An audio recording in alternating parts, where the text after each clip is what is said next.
नमस्कार मेरे प्यारे बच्चों, आप सबको महिला समाजा ऑनलाइन क्लासेस के लिए स्वागत।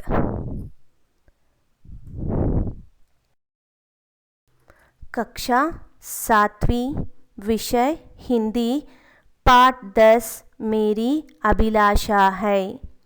इस कविता के कवि का नाम द्वारिका प्रसाद माहेश्वरी। इस कविता के कवि का नाम द्वारिका प्रसाद माहेश्वरी। छात्रों, प्रत्येक मनुष्य के पास कोई ऐसी महत्वाकांक्षा या अभिलाषा होता है जिसे वह बचपन से करने का शौक रखता है। कहे कि उस सपने को जीना चाहता है जिसके लिए वह रोज उस कार्य या लक्ष्य को सोचते ही खुश हो जाता है, उसे ही अभिलाषा कहते हैं।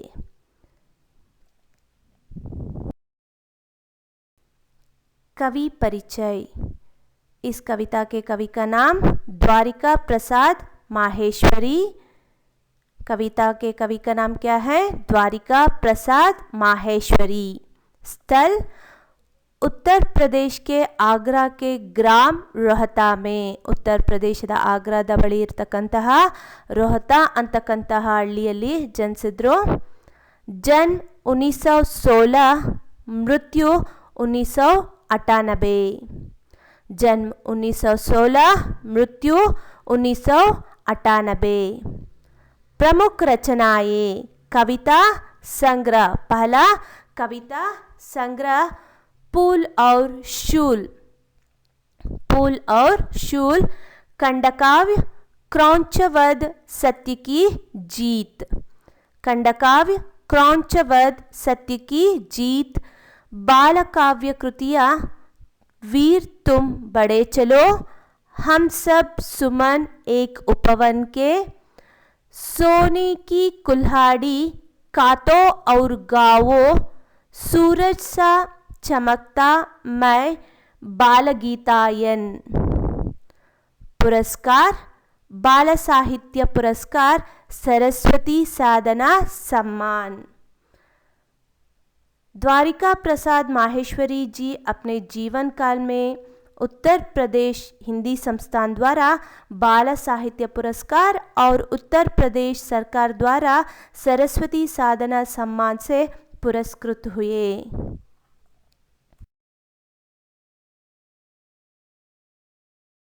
शब्दार्थ देखिए। अभिलाषा इच्छा। अभिलाषा इच्छा। चंदा चंद्रमा। चमकना प्रकाशित होना। जलमल चमक दमक। उज्ज्वल प्रकाशमान। उज्ज्वल प्रकाशमान। दमकना चमकना।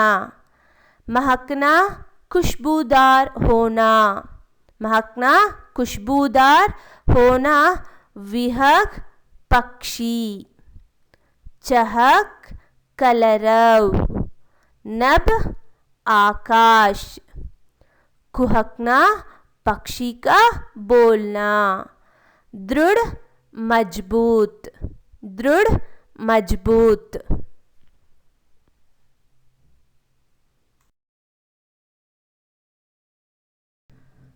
इस कविता का आशय।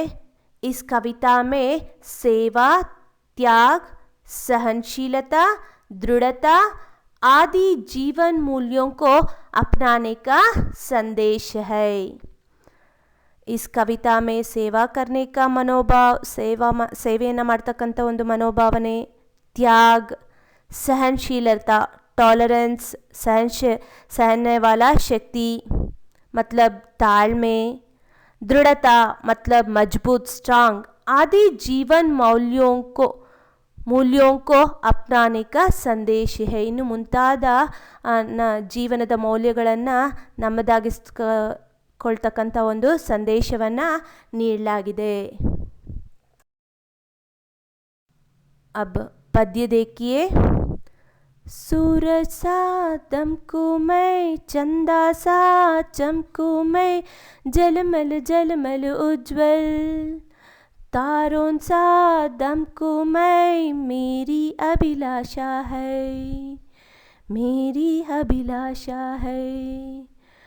फूलों सा महकूं मैं, विहगों सा चमकूं मैं, गुंजित कर वन उपवन। कोयल सा कुहकूं मैं, मेरी अभिलाषा है, मेरी अभिलाषा है।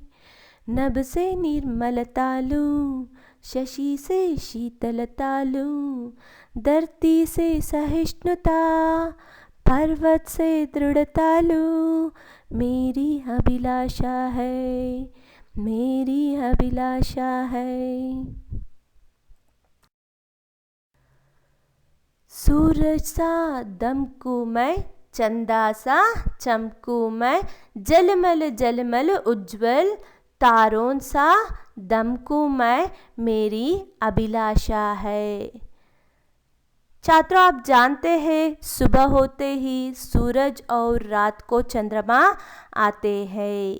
सूरज सा दमकूं मैं, कवि सूरज के जैसे चमकना, चंदा सा चमकूं मैं, चंदा के जैसे, चंद्रमा के जैसे चमकना, जलमल जलमल उज्ज्वल, चमक दमक कर प्रकाशित होना, और तारों सा दमकूं मैं, तारे के जैसे दमक चमकना चाहते हैं, और ये उनकी अभिलाषा है। यह कवि अपनी इच्छा को कह रहे हैं। सूरज के जैसे चमकना और चंदा के जैसे प्रकाशित होकर, चमक दमक कर प्रकाशित होना चाहते हैं, तारों के जैसे दमकना चाहते हैं। कवि कह रहे हैं ये उनकी अभिलाಷಾ है। ಸೂರ್ಯ ಹಾಗೂ ಚಂದ್ರರ ಹಾಗೆ ಹೊಳೆದು ತಮ್ಮ ಜೀವನವನ್ನು ಪ್ರಕಾಶಮಾನವನ್ನಾಗಿ ಹಾಗೂ ನಕ್ಷತ್ರಗಳ ಹಾಗೆ ಹೊಳೆಯಬೇಕೆಂಬುದು ಅವರ ಒಂದು ಆಸೆ ಆಗಿದೆ, ಇಚ್ಛೆ ಆಗಿದೆ। यहाँ सूरज और चंदा के सेवा मनोभाव को हम देख सकते हैं।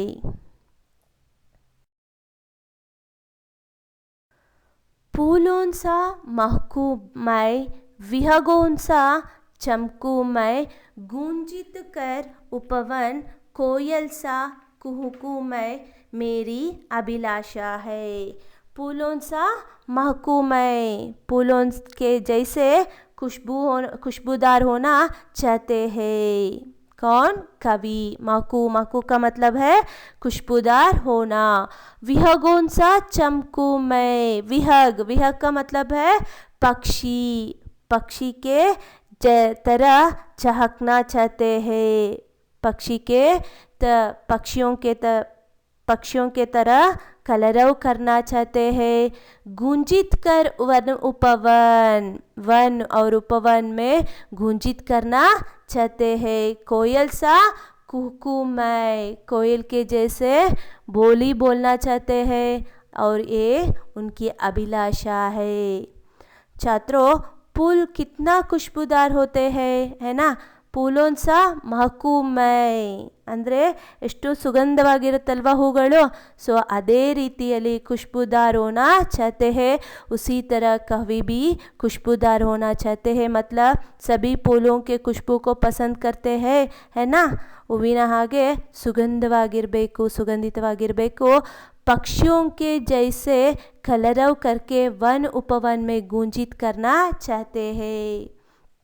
ವಿಹಗೋಂ ಸಾ ಚಹಕು ಮೈ, ಯಾವ ರೀತಿ ಪಕ್ಷಿಗಳು ಕಲರವವನ್ನು ಮಾಡ್ತವೋ ಅದೇ ರೀತಿ ಸಹ ನಾನು ಸಹ ಏನು ಮಾಡಬೇಕು, ಕಲರವವನ್ನು ಮಾಡಬೇಕು। ವನ ಉಪವನಗಳಲ್ಲಿ, ಫಾರೆಸ್ಟು, ಗಾರ್ಡನ್ನು ಇಲ್ಲೆಲ್ಲನೂ ಸಹ ಪ್ರತಿಧ್ವನಿಸಬೇಕು। ಅದಕ್ಕೆ ಎಲ್ಲೇ ಹೋದ್ರೂ ಒಂದು ಎಲ್ಲೆ ಅಂತಕ್ಕಂಥದ್ದು ಇರೋದಿಲ್ವಲ್ಲ, ಎಲ್ಲ ಕಡೆಗೂ ಏನು ಮಾಡುತ್ತೆ, ಸ್ವಚ್ಛಂದವಾಗಿ ಹಾರಾಡುತ್ತೆ।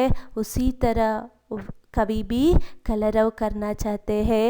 कोयल सा कुहकू में, ಹಾಗೆ ಏನು ಮಾಡೋಕ್ಕೆ ಇಷ್ಟಪಡ್ತಾರೆ, ಯಾವ ರೀತಿ ಕೋಗಿಲೆ ಹಾಡನ್ನು ಹಾಡುತ್ತೋ ಅದೇ ರೀತಿ ಹಾಡನ್ನು ಹಾಡಬೇಕು ಅಂತ ಬಯಸ್ತಾರೆ। ಕೋಗಿಲೆ ಹಾಡು ಎಷ್ಟೊಂದು ಸುಮಧುರವಾಗಿರುತ್ತಲ್ವ, ಮಧುರವಾಗಿರುತ್ತಲ್ಲ, ಅದೇ ರೀತಿ ಅವರು ಸಹ ಆಡಲು ಬಯಸ್ತಾರೆ. ಇದು ಅವರ ಒಂದು ಆಸೆ ಆಗಿದೆ. पक्षियों के जैसे कलरव करके वन उपवन में गुंजित करना चाहते हैं. ಪಕ್ಷಿಗಳ ಹಾಗೆ ಕಲರವವನ್ನು ಮಾಡುತ್ತಾ ವನಗಳಲ್ಲಿ ಉಪವನಗಳಲ್ಲಿ ಪ್ರತಿಧ್ವನಿಸಬೇಕು. कोयल सा कुहकू मैं, कोयल कितनी अच्छी गाती है ना, उसकी आवाज़ कितनी मीठी होती है. कवि उसी तरह बोलना चाहते हैं. ಕೋಗಿಲೆ ಹಾಗೆ ಕೂಗುವುದು ಅಂದರೆ ಮಧುರವಾಗಿ ಮಾತನಾಡಬೇಕು ಅಂತಕ್ಕಂಥದ್ದು ಅವರ ಒಂದು ಆಸೆ ಆಗಿದೆ, ಇಚ್ಛೆ ಆಗಿದೆ.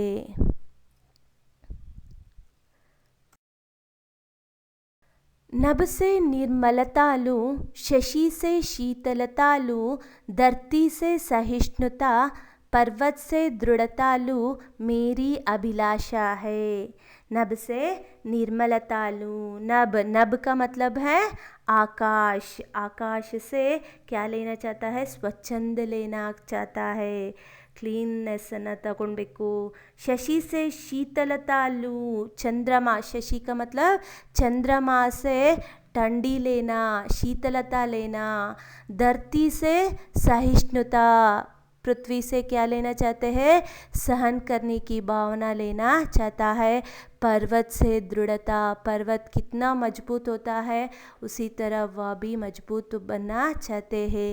ये कवि की अभिलाषा है. नभ से निर्मलता मतलब आकाश से निर्मलता, स्वच्छंदता लेना. चंद्रमा से शीतलता, कोल्डनेस लेना. धरती से सहिष्णुता मतलब सहन करना.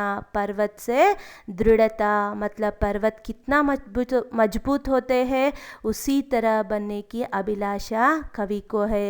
ಆಕಾಶದಿಂದ ಸ್ವಚ್ಛಂದವನ್ನು, ಚಂದ್ರನಿಂದ ತಂಪನ್ನು, ಭೂಮಿಯಿಂದ ತಾಳ್ಮೆಯನ್ನು, ಪರ್ವತದಿಂದ ಒಂದು ಸ್ಟ್ರಾಂಗ್ ಅಂದರೆ ಗಟ್ಟಿತನದಿಂದ ಇರಬೇಕು ಅಂತಕ್ಕಂಥ ಒಂದು ಆಸೆಯನ್ನು ಇಲ್ಲಿ ಕವಿ ತಿಳಿಸ್ತಾ ಇದ್ದಾರೆ. ಇದು ನನ್ನ ಆಸೆ ಅಂತ. छात्रों समझ गए हैं ना इस पद्य में कवि की अभिलाषा क्या क्या है? क्या क्या है? सूरज, चंदा और तारों के जैसे चमकना कवि की इच्छा है. फूलों के जैसे खुशबूदार होकर, पक्षियों के जैसे कलरव करके वन उपवन में गुंजित करना चाहते हैं. और कोयल के जैसे मीठी बातें बोलना चाहते हैं.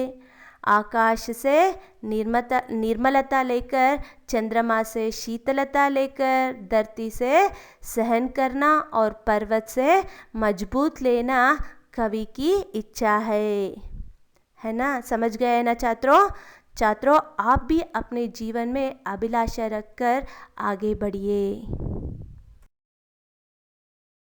अब गृह कार्य देखिए. मेरी अभिलाषा है, इस कविता को वाचन कीजिए और 2 बार लिखिए. मेरी अभिलाषा है कविता वाचन कीजिए और 2 बार लिखिए. धन्यवाद छात्रों.